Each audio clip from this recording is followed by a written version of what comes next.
Quem financia a campanha de Jair Bolsonaro?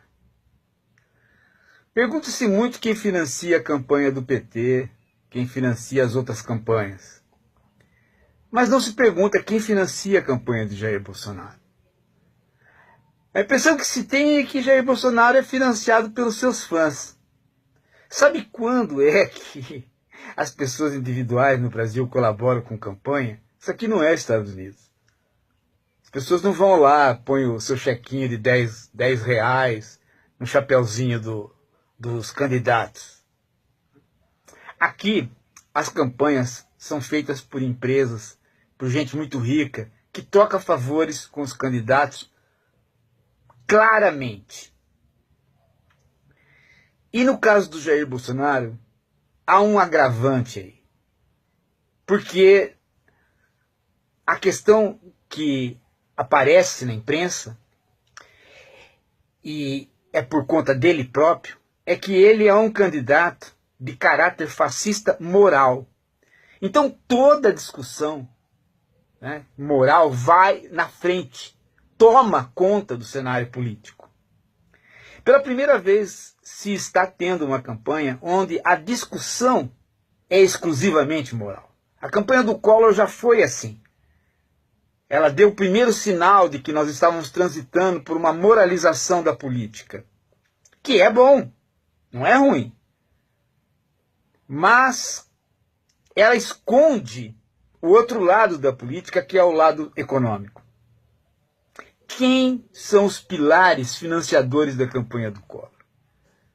E aí, meu amigo, funciona um tripé. E esse tripé, diferente do tripé do Collor, é um tripé planejado. Com o Collor, o que foi feito foi o seguinte: ele foi crescendo nas pesquisas e aos poucos o dinheiro foi migrando para ele. Mas ele próprio já era um cara rico. E ele próprio já era um dono de uma concessionária da Globo. Ele próprio já havia sido político. O avô dele havia sido político. Então, de certo modo, também tinha uma tradição na política. Agora não.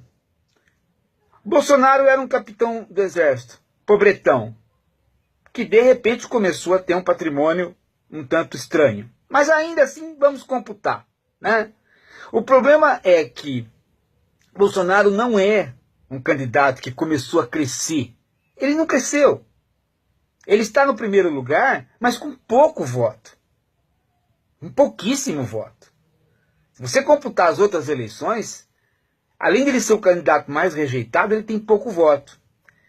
Então quem é que está realmente fazendo essa campanha de modo a tornar um completo imbecil um candidato semiviável?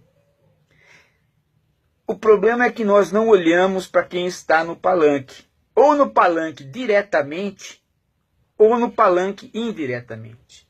Essa discussão está completamente abafada pela discussão moral, ético-política, no sentido moral da palavra. Não é, nem mais da ética política, mas no sentido moral mesmo, porque o Bolsonaro, ele vai para o campo, né, digamos assim, né, da ofensa em relação a grupos sociais. Então quem é?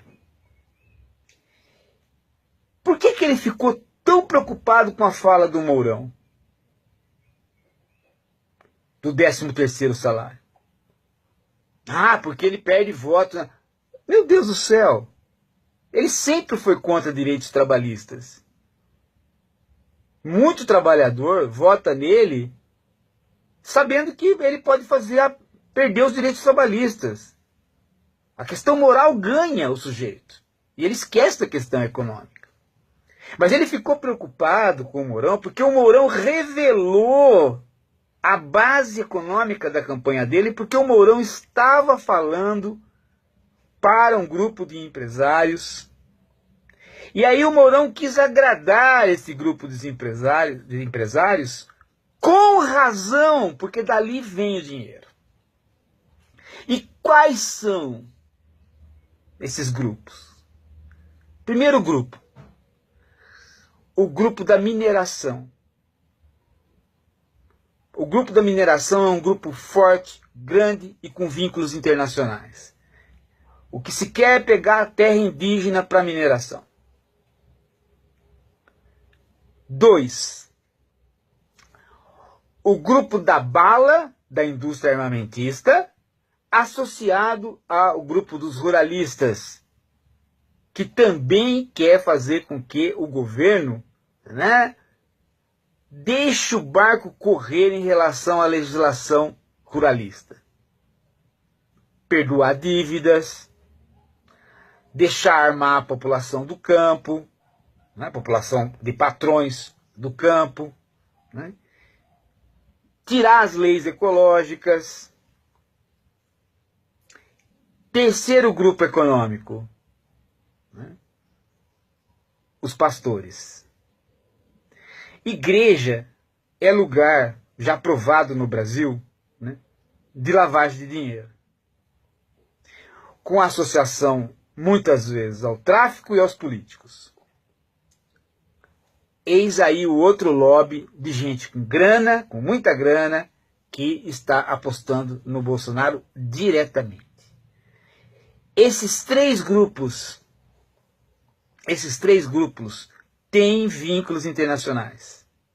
Esses três grupos não fazem parte da chamada burguesia industrial ou da burguesia bancária, senão indiretamente. Então, por incrível que pareça, né, o Bolsonaro representa, da parte da burguesia, né, da parte dos patrões, justamente a parte mais atrasada e justamente a parte que menos tem a ver com o futuro, porque ela trabalha com a exploração da fé, a exploração da vida e a exploração da terra. Minério da terra, a vida das armas, a fé popular pela religião. Esses três grupos são as forças que estão unidas com Bolsonaro. E é esses três grupos, né, é essa força unificada, que não é tão unificada assim, por isso há os conflitos internos no bunker do Bolsonaro, né, que quer o comando do país. Nunca, gente, nunca forças tão retrógradas se agruparam com possibilidade de fazer um candidato. Elas sempre foram na rabeira. Então, às vezes essas forças iam na rabeira da Fiesp, iam na rabeira dos banqueiros. Agora não. Agora elas se desprenderam das forças urbanas. E estão com o próprio candidato. E deu sorte desse candidato, olha só, deu sorte desse candidato, né, pegar, né,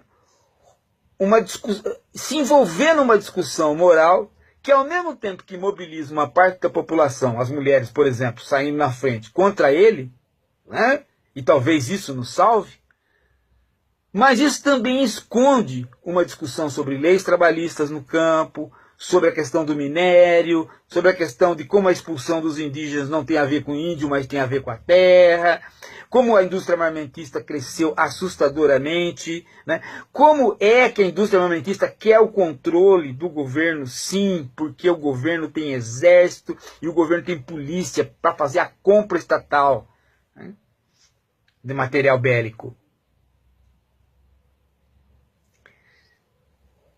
Se a gente prestar atenção nisso, nós vamos ver que a disputa dessa eleição não está entre corrupção e não corrupção.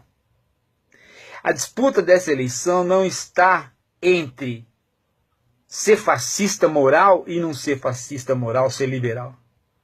A disputa dessa eleição está entre grupos que aceitam um Brasil capitalista moderno e grupos que representam um capitalismo totalmente predatório, arcaico e que precisa, inclusive de conviver com leis escravistas.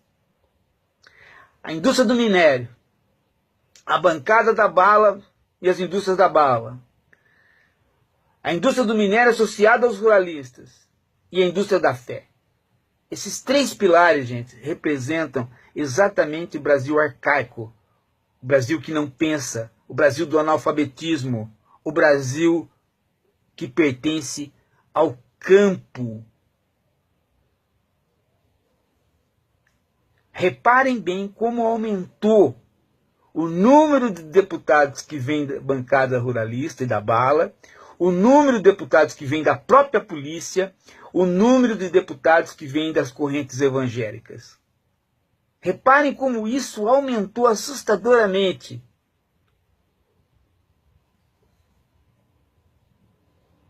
E reparem também, gente, como que não há possibilidade de campanha nacional sem dinheiro. E esse dinheiro está vindo desses grupos.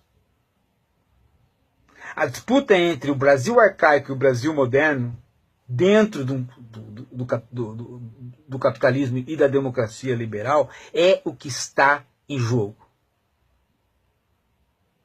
Se o Bolsonaro ganhar, ele vai ter uma bancada desses três pilares. E ele vai levar este país para um grau de violência no campo, para um grau de deterioração ecológica que nós vamos demorar muitas gerações depois para recuperar, se é que vamos recuperar. Presta atenção nisso.